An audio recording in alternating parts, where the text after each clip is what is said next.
గత 18 నెలల్లో మేము చెప్పాం. మేము సూపర్ 6 అని చెప్పాము, సూపర్ 18 and 18 months చేశాం. మేము రాగానే పెన్షన్ చెప్పిన దానికంటే కూడా వెంటనే ఎక్కువ ఇచ్చాము. 3,000 ఉండాల్సింది 4,000 చేయడం కానీ, 6,000 చేయడం కానీ, 10,000 చేయడం కానీ, 15,000 చేయడం. ఇది ఒకే సంతకంతో అందరికీ వచ్చే విధంగా గత ప్రభుత్వం చేసినటువంటి, అంటే అప్పుడు 250, ఇప్పుడు 250, ఇప్పుడు 270 కాకుండా, అంటే నేను చెప్పేది ఎందుకు చెప్తానంటే, పేదవాడికి ఎప్పుడైతే మనం సంక్షేమ పథకాలు ఇస్తా అన్నామో అవి సక్రమంగా సకాలంలో ఇస్తే వారికి ఉపయోగపడుతుంది.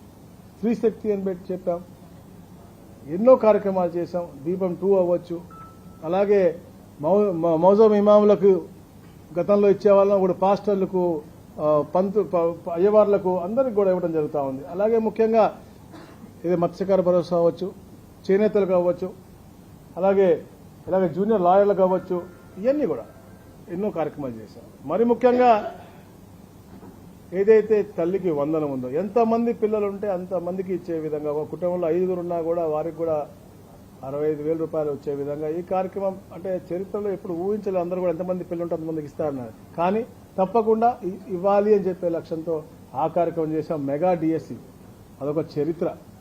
ఎప్పుడు ఎవరు అలా చేయని విధంగా ఇచ్చిన మాట ప్రకారం గౌరవ లోకేష్ గారు ఆ కార్యక్రమం చేయటమే కాదు, వారి కుటుంబాలందరినీ కూడా పిలిచి వాళ్ళతో మాట్లాడి వాళ్ళతో ఇంటరాక్ట్ అయ్యి వాళ్ళకు ఉన్నటువంటి ఇష్యూస్ అన్ని కూడా మాట్లాడి చేసినటువంటి గొప్ప కార్యక్రమం అది. అలాగే మొన్న కానిస్టేబుల్స్ కూడా మీరు చూశారు, చేశారు. మరి ముఖ్యంగా విద్యుత్ రంగం కూడా మనం చూస్తూ ఉన్నాం. ఎన్నో సంస్కరణలు తీసుకొచ్చిన ప్రభుత్వం, అంటే గతంలో కూడా రిఫార్మ్స్ మేము చేశాం, ఇప్పుడు కూడా రిఫార్మ్స్ చేస్తా ఉన్నాం. పేదవాడికి ఎప్పుడు కూడా భారం కాకూడదని తప్పంతోనే ఈ ప్రభుత్వం పనిచేస్తూ ఉంది. గత పాలకులు చేసిన పాపాలకి ఈ ట్రూ అప్ ఛార్జెస్ అన్ని కూడా పేదవాడికి నడ్డి విరిగేలాగా ఉంది. కానీ మొట్టమొదటిసారి చరిత్రలో ట్రూ డౌన్ చేసినటువంటి చరిత్ర ఈ యొక్క కూటమి ప్రభుత్వాన్ని 13 పైసలు తగ్గించినటువంటి పరిస్థితి.